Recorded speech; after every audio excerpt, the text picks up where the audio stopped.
semua nabi itu jumlahnya 124.000. Di antaranya ada 313 rasul.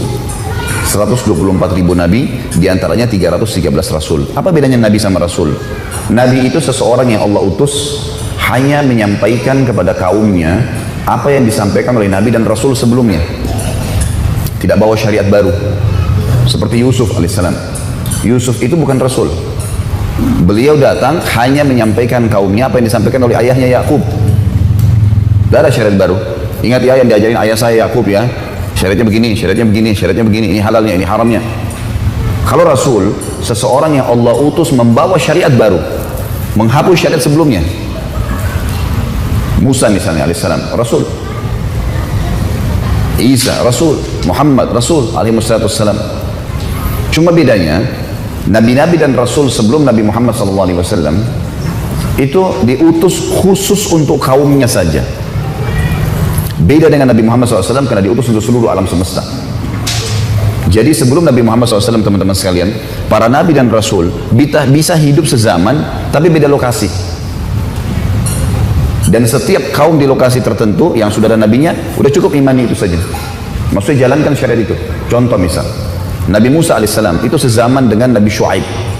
Shu'aib mertuanya beliau di negeri Madian. Lokasi dakwahnya Nabi Shu'aib Madian. Lokasi dakwahnya Nabi Musa Afrika, Mesir. Masing-masing di lokasi dakwahnya.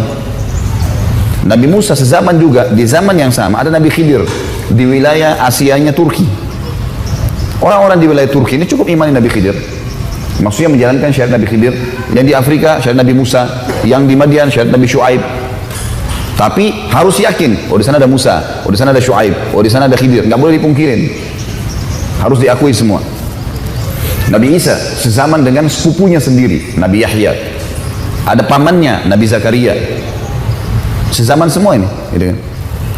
Nabi Ayub, Nabi Yunus, nabi-nabi ini banyak yang sezaman. Tapi lokasi dakwanya berbeda-beda. Karena memang sebelum Nabi Muhammad SAW itu semua di lokasi masing-masing. Tapi tidak perlu misalnya orang Bali datang ke Jakarta. Udah di sana ada nabi, sini ada nabi. Ini contoh saja. Jadi lokasi dakwanya masing-masing. Tapi harus yakin, oh nabi yang di sana benar. Karena nabi kita nyampein, gitu. Jelas sampai sini ya. Nah, Nabi Muhammad SAW satu-satunya nabi yang diutus untuk seluruh alam semesta. Udah nggak ada lagi nabi yang sezaman dengan beliau. Makanya beliau mengatakan dalam sebuah hadis, sesungguhnya nabi-nabi dan rasul sebelumku diutus khusus untuk kaumnya. Maka mereka bisa sezaman. Dan aku diutus untuk seluruh alam semesta. Saya mau bertanya perihal Nabi Khidir yang katanya sebagian orang memiliki umur panjang. Kata sebagian orang memiliki umur panjang. Adakah penjelasan dalam hadis? Dan bagaimanakah diceritakan tentang sejarah hidup dan kematian Nabi Khidir tersebut? Adakah kaitannya dengan Nabi Khidir yang diceritakan di akhir zaman?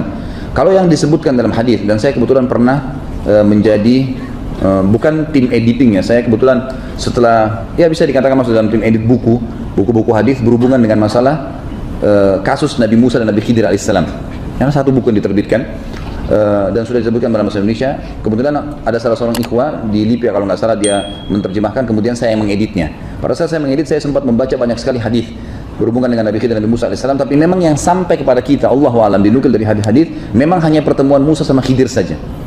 Dan di akhir hadis, setelah Nabi SAW ceritakan tentang Musa dan Khidir, beliau mengatakan, semoga, kata Nabi SAW ya, semoga Allah merahmati Musa. Kalau dia tidak banyak bertanya pada Khidir, maka kita akan mengetahui lebih banyak lagi mukjizatnya Khidir. Sebatas itu. Tapi belum pernah ada hadis yang menjelaskan Khidir matinya kapan, matinya di mana. Bahkan ulama mengatakan hikmah ilahi, semua kematian para nabi-nabi dan tempat matinya ya tidak dijelaskan secara khusus di hadis. Misal Nabi Muhammad SAW mengatakan umur Adam sekian, ayat kalian kan bisa saja disebutkan dalam hadisnya. Ya.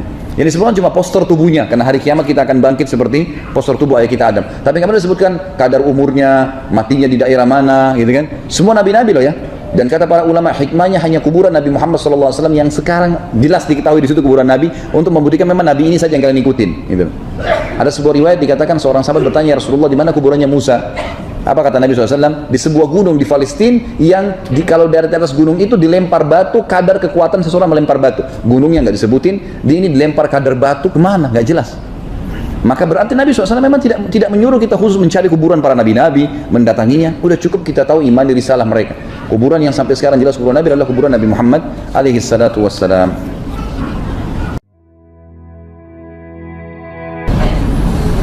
Melanjutkan masalah Khidir, banyak sekali syubhat-syubhat yang dilontarkan para ustadz, seperti banyaknya orang yang mengaku bertemu dengan Khidir dan seolah-olah mereka menjadi wali Allah. Pertemuan Nabi Khidir dengan Syekh Abdul Qadir Jailani, juga ulama-ulama sekarang, syubhat dan seterusnya ya. Mungkin ditanyakan apakah ini benar atau tidak ya. Tidak pernah Nabi SAW yang lebih mulia daripada kita tidak pernah menukil pada riwayat saya baru bertemu dengan Khidir. Tidak pernah sama sekali. Ada riwayat tentang Isra Mi'raj cuma mengatakan saya dipertemukan dengan ruh para nabi di Masjid Aqsa. Itu ada. Tapi tidak disebutkan satu persatu nabi-nabinya, kecuali di langit. Itu lain lagi kasusnya pada saat Mi'raj ke langit. Tapi di dunia tidak pernah. Kalau Nabi SAW tidak pernah mengatakan bertemu dengan Khidir, sahabat-sahabat Nabi yang menjadi teman-teman Nabi nggak pernah mengaku. Bagaimana orang ini bisa mengatakan ketemu dengan Khidir? Gitu kan? Ini semua was-was syaitan ini, gitu kan? Ini nggak benar sama sekali. Menganggap Khidir akan datang kepadanya, memberikan salam kepadanya lah. Ini semua teman-teman sekalian, kalau saya sangat yakin mengikuti wahyu yang benar tidak akan terjadi. Tidak akan terjadi. Syekh Abdul Qadir Jailani adalah orang yang mulia ini. Ini adalah salah seorang dari mazhab Hanafiyah yang terkenal dengan ilmunya, tapi banyak orang salah gunakan namanya orang ini, ya, rahimahullah. Ini orang yang luar biasa sebenarnya dalam ilmu fikih, dalam ketaatan, tapi disalahgunakan. Akhirnya orang melukis-lukis, dianggap fotonya segala macam, kemudian dikatakanlah malam Jumat ruhnya bisa datang. Teman-teman sekalian, ruh tidak akan pernah kembali ke dunia. Titik. Itu dalilnya, ya. Hadis Bukhari menjelaskan masalah itu. Waktu para sahabat mati syahid di perang Badar, kata Nabi SAW di depan jenazah para sahabat, teman-teman kalian ini sekarang ini wahyu sampai ke Nabi SAW, dan ini adalah mukjizat buat Nabi SAW, bukan buat semua orang. Ini teman-teman kalian sekarang sedang berbicara dengan Tuhannya. Mereka berkata, ya Allah, kembalikan kami di dunia, bukan untuk ketemu sama istri sama anak, kembali dagang, kembali hidup, enggak, kembali beraktivitas biasa, supaya kami ikut berperang lagi, kemudian kami terbunuh lagi. Karena gampang, tinggal ditusuk musuh dapat masuk surga tanpa hisab. Enggak ada susahnya gitu. Sampai para teman-teman yang membahasakan dinukil dari para salaf, kalau ada pedangnya musuh meleset dari dia katakan surga meleset, gitu. Oh iya. Orang tidak boleh sengaja bunuh diri, tapi kalau memang musuhnya berhasil lewatkan, berarti lewat surga. Tadi kalau kena saya masuk surga. Ada sahabat pernah ngantar suratnya Nabi SAW ditombak oleh orang-orang Persia, mati. Lalu dia mengatakan fuztu bi rabbi Ka'bah, ya. Saya menang atas nama Tuhannya Ka'bah, maksudnya Allah Subhanahu wa taala. Orang-orang Persia bilang, ini orang aneh, ditombak, berdarah, mati, dia bilang saya menang. Mereka telusurin, apa sebabnya ini? Kenapa orang Islam ini kalau mati malah gembira? Baru mereka dapat informasi, ternyata kematian itu akan masuk surga kalau dibunuh sama orang kafir begini dan begitu. Mereka dapat informasinya sangat bagus sebenarnya, gitu kan? Jadi teman-teman sekalian, masalah orang yang mengaku bertemu dengan Khidir ini, bertemu dengan Abdul Qadir Jailani rahimahullah ini alaihi salam dari Nabi Khidir, ini semua adalah khurafat-khurafat yang dibuat dan tidak ada sama sekali, tidak pernah. Dan para sahabat Nabi SAW tidak pernah seperti itu. Akhirnya Nabi SAW tadi mengatakan dalam riwayat, setelah itu Allah berfirman kepada mereka di Badr, sudah menjadi sunnahku, hukum peraturanku, tidak mungkin orang yang mati kembali lagi. Anda boleh kembali kepada riwayat perang Badr di riwayat Imam Bukhari, jelas sekali kok itu, ya. Sudah menjadi hukumku, gitu kan? Tidak mungkin orang yang sudah mati kembali lagi ke dunia. Maka mereka berkata, ya Allah, kalau begitu sampaikan saja berita gembira kepada saudara-saudara kami yang belum mati syahid, agar mereka nggak usah takut. Perang saja mati, mereka akan dapat kok. Lalu Allah turunkan Al-Qur'annya. A'udzubillahi minasyaitonirrajim wa la tahsabanna alladziina qutilu fi sabilillahi amwata. Jangan kalian pernah mengira orang-orang yang terbunuh di jalan Allah mereka mati. Bal ahya'u inda rabbihim yurzaqun, tapi mereka hidup dan mereka di sisi Tuhan mereka diberikan rezeki. Ini turun kepada sahabat-sahabat yang mati di perang Badar. Farihina bima atahumullah min fadli. Mereka sangat gembira dengan apa yang Allah berikan kepada mereka. Wa yastabshiruna billadzina lam yalhaqu bihim, dan mereka sangat menyampaikan berita gembira kepada orang-orang yang belum menyusul mereka. Allah khaufun alaihim wa lahum yahzanun. Jangan mereka takut, jangan mereka sedih. Sudahlah, berperang saja maka akan dapatkan apa yang kami dapatkan. Tapi di sini menjelaskan, kalau ada ruh yang bisa kembali, teman-teman sekalian, yang lebih berhak kembali adalah orang-orang soleh seperti ini. Tapi Nabi SAW mengatakan, Allah berfirman pada mereka sudah menjadi hukumku, tidak akan kembali lagi di dunia. Itu penyampaian. Dan ini subhanallah, karena dikembangkan poin-poin seperti ini, akhirnya ada orang yang ditipu oleh syaitan. Dia kira ruhnya ayahnya datanglah, dia kira ini, dia kira itu. Sebagai penutup saya berbagi, pernah saya isi pengajian, juga pernah saya sampaikan kisah ini, tapi saya ulangi untuk penutup bahasan kita. Saya isi pengajian di satu rumah, dan rumah itu Masya Allah sangat besar di kota Makassar pada saat itu. Kemudian semua keluarganya hadir. Ini waktu awal-awal saya balik dari Madinah, sekitar tahun 2000-an ya, tahun 1998 saya kembali, sekitar tahun 2000 pengajian ini.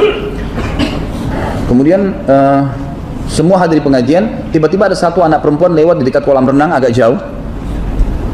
Terus saya tiba-tiba tidak tahu kenapa saya ingin bertanya. Saya bilang sama yang punya rumah, Pak, ini semua sudah hadir. Dia bilang sudah hadir. Perempuan yang jauh sana lewat itu siapa Pak? Oh itu anak saya Ustaz. Kenapa tidak hadir Pak? Biasanya kan memang ada tempatnya sendiri, dipasangin hijab sendiri. Jadi memang ada orang yang tidak hadir. Dia bilang semua orang rumahnya sudah hadir. Saya juga waktu itu tidak tahu kenapa saya bertanya gitu ya. Bilang itu anak saya. Terus kenapa nggak hadir Pak di pengajian? Oh anak saya itu berbeda Ustaz. Berbeda kenapa Pak? Dia kalau malam Jumat sering kedatangan ruh kakek saya. Gimana ceritanya Pak? Kalau malam Jumat tiba waktu maghrib, dia matiin lampu, dia minta kopi kesukaan kakek saya, kemudian dia berbicara dengan suara kakek saya. Saya bilang sebentar Pak, saya yang lanjutin ceritanya. Kaget dia, kok bisa Ustaz lanjutin? Ya sebentar. Kalau yang saya sampaikan sebentar lagi benar, berarti percaya itu dari syaitan. Dia bilang silakan Ustaz, baik. Pasti nanti akan keluar suara kakeknya. Kemudian dia akan sebutkan nama masing-masing orang yang di rumah sini. Benar? Ya benar. Baik. Kemudian yang kedua, dia akan secara otomatis akan menerka-nerka, mengatakan kamu fulan, rezekimu begini, kamu fulan begini, apa yang kalian mau tanyakan kesempatan, kakek akan datang setiap malam Jumat. Benar nggak? Benar Ustaz. Bahkan saya pernah ditebak tangan saya, rezeki saya dan seterusnya. Saya mengatakan itu syaitan. Anaknya bapak mesti diruqyah. Itu sudah menjadi teori syar'i. Ini syaitan yang masuk was-was, menganggap ruh kakeknya datang. Ya. Padahal tidak pernah ini. Kalau ini sebenarnya ada teman-teman sekalian, maka yang bisa terjadi, Nabi SAW datang sekarang kepada umatnya, nasihatin kita yang salah. Ini kenapa kau buat yang saya tidak perintahin? Kamu kenapa begini? Tapi enggak sama sekali. Waktu Nabi SAW meninggal, semua sahabat sedih nangis. Kenapa sedih nangis? Karena Nabi sudah enggak bakal ada. Udah selesai. Jadi kita harus berjuang sendiri menerapkan syariatnya. Padahal Nabi SAW bisa datang lagi kan? Bisa saja. Tapi tidak terjadi. Jadi jangan tertipu dengan hal-hal yang seperti ini, berbahaya. Secara individu saya berbicara. Saya tidak bicara masalah kelompok, secara individu saya mengatakan, hati-hati teman-teman dengan godaan syaitan yang seperti ini, sehingga akhirnya menyesatkan kita dari jalan Allah. Abu Bakar, Umar, sahabat-sahabat Nabi yang mulia, mereka tidak pernah menukil satupun riwayat kepada kita. Kalau mereka pernah bertemu dengan para nabi-nabi atau ruh-ruh seperti ini, mereka menjalankan apa yang sudah Nabi SAW janjikan dengan keyakinan, selesai. Mereka jalankan itu. Allahu a'lam. Semoga apa yang kita bahas malam ini bermanfaat buat kita semua, dan semoga apapun amal yang pernah kita kerjakan diterima dengan kemahamurahannya oleh Sang Pencipta Allah, dan semoga semua dosa yang pernah kita kerjakan sekecil sampai sebesar apapun dimaafkan dan diganti menjadi pahala dengan kemahamurahannya, dan semoga Allah dengan kemahamurahannya pula memberkahi sisa umur kita ke depan, semuanya terisi dengan amal saleh, diberkahi di harta, di keluarga, di pasangan hidup, di anak-anak, dan puncaknya kita masuk surga tanpa hisab. Dan kita terus mendoakan saudara kita di Palestina, di Syria, di Yaman, di Irak, di Myanmar, di Ahsa, dimanapun mereka berada. Ya Allah, tolonglah mereka, ikhlaskan niat mereka, terima para syuhada mereka, muliakan Islam dengan mereka dan tangan kita semua, dan semoga Allah partisipasikan kita bersama mereka di pahala, baik dengan doa dan harta juga dengan jiwa kita. Dan terus kita mendoakan agar pemimpin negara kita ini adalah pemimpin yang saleh, diberikan keimanan dan kembali kepada Al-Quran dan Sunnah, dan juga seluruh jajaran pemerintahan nantinya akan beriman kepada Allah dan Rasulnya, dan juga tentu menerapkan Islam, dan seluruh masyarakat Indonesia juga akan menerapkan Islam sesuai dengan wahyu Al-Quran dan Sunnah, dan semoga kita menjadi contoh bagi negara-negara yang lain. Dan semoga saja semua orang yang menginginkan keburukan bagi Islam dan Muslimin dikembalikan tibulayanya kepada mereka. Dan terakhir, semoga Allah menyatukan kita semua di surga Firdausnya tanpa hisab, mana menyatukan kita di majlis ilmu yang mulia ini. Kalau ada benar dari Allah, kalau ada salah dari saya mohon dimaafkan. Subhanakallahumma bihamdika asyhadu an la ilaha illa anta astaghfiruka wa atubu ilaik. Wassalamualaikum warahmatullahi wabarakatuh.